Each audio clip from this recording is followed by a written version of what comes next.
Right here, we've got the RTX 4060. This card should not be talked about or shown in terms of results, except one thing, and that was Jayztwocents released a video showing this card, the 4060, playing at 1080p Cyberpunk.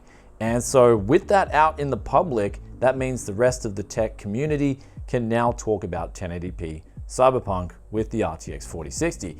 And I kind of think Jay wasted a bit of an opportunity with that because he could have shown you guys a graph and compared it against a few other graphics cards, especially new cards around that price point. Because I'm sure a lot of people are thinking, well, should I just go buy an RTX 3060 right now, especially the 12 gigabyte, or should I just wait for the RTX 4060?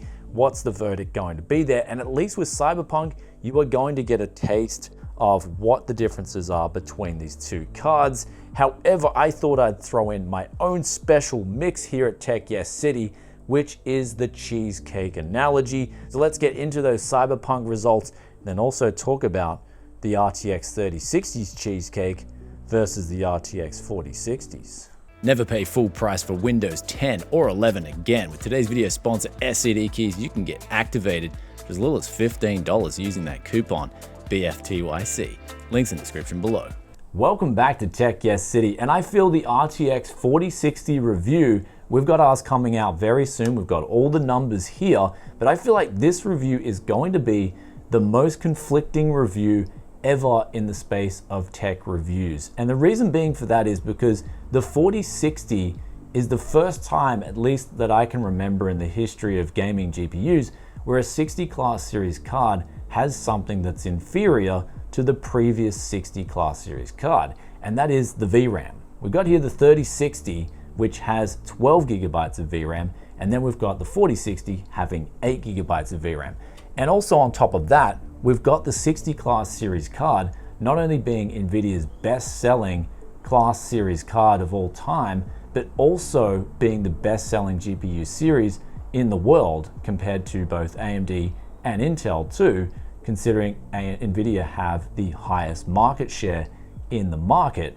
So this card, there's a lot of eyeballs on it, and a lot of people are going to be in the middle of, do I get this card right here, the 3060, or do I get the RTX 4060? And so that feat alone is going to be the obvious negative between the 3060 versus the 4060. However, there is a lot of good to this card, which we can now show you in relation to the Cyberpunk numbers. And here's where we tested Cyberpunk at 1080p ultra settings, and we've got here a heap of different cards, including the RX 7600, the Intel Arc A750, the RTX 2060 Super, as well as the old school 1060 6GB, and then we've got the 3060 12GB versus the RTX 4060 8GB.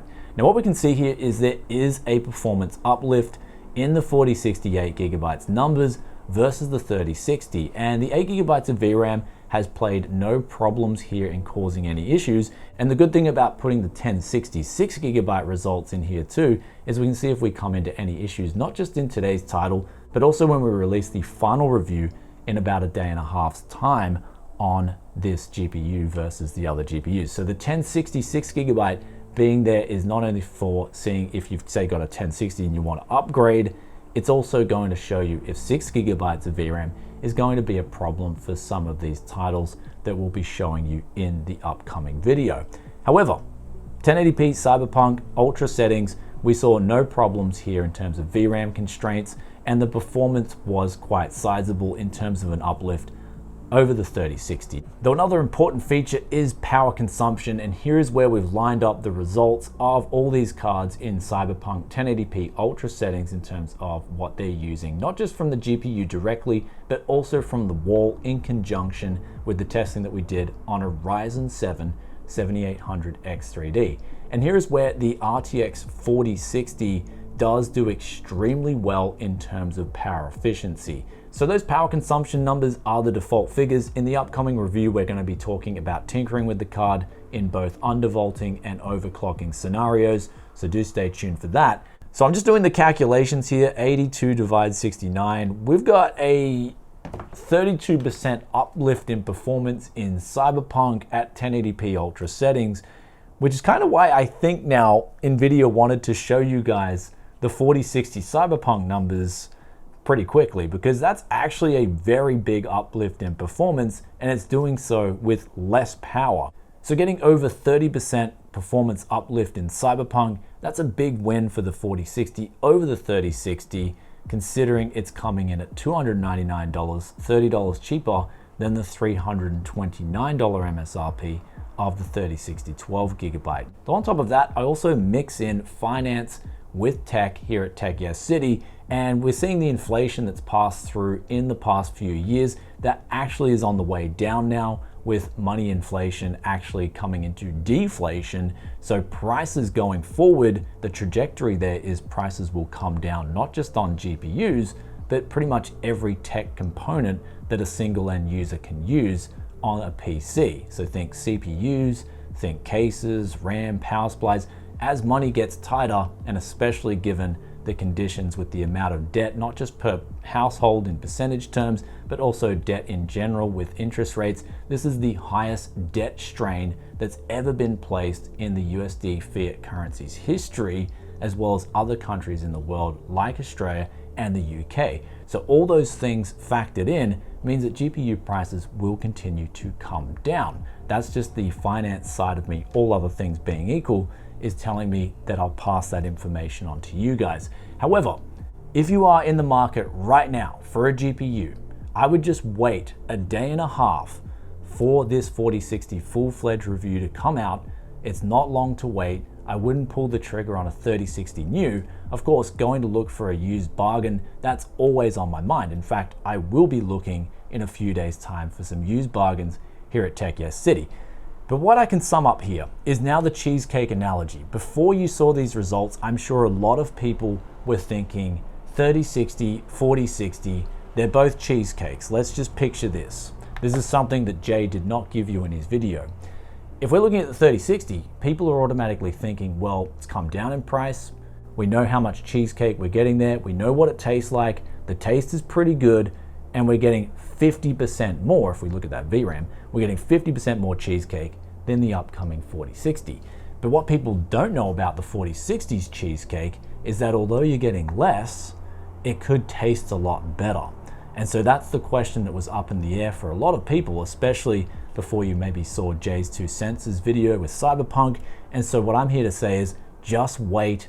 It's only a day and a half, and you'll get to see what that cheesecake tastes like. Although it's a bit less, you'll get to see if it tastes a lot better. And me personally, I always love a little bit less cheesecake if it tastes a lot better than the other cheesecake where I'm getting more. Though of course, when it comes to PC parts, we can only give you information. You make that decision for yourself. That's the most important thing, because if we look at the VRAM requirements, 12 gigabytes of course is better than 8 gigabytes. However, this does have, the 4060 does have faster VRAM on board, but it's also got DLSS 3. And I know a lot of people are saying DLSS 3, it's this, it's that, it's nothing really worth purchasing and getting the newer stuff over.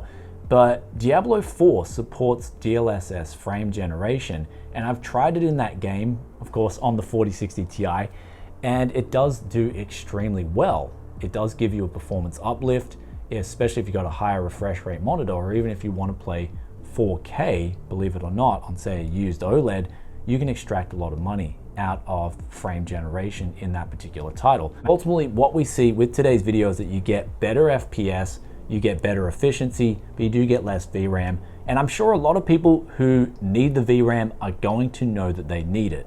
Usually I've found with VRAM requirements, it comes down to people who are most of the time modding games for extremely heavy textures, and they know that they need that extra VRAM. I'd say for most mainstream titles that come out, especially the competitive multiplayer titles, 8 gigabytes of VRAM, you're going to be absolutely fine, at least for a couple of years to come, even then. So with that out of the way, I hope you guys enjoyed today's video. If you did, then be sure to hit that like button. Also, if there's any other tests that you really want to see, do drop a comment below, let us know. I'll try and make that happen.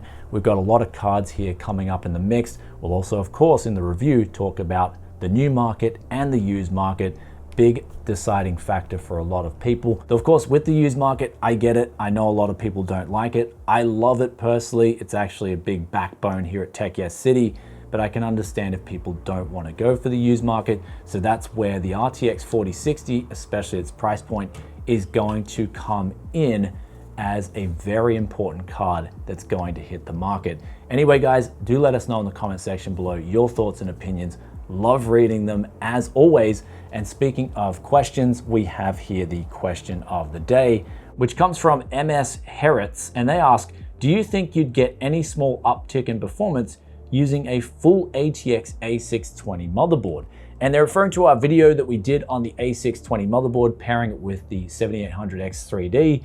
And to be fair, I don't think you would see really any uplift with the 7800X 3D on a full-size ATX motherboard for the A620.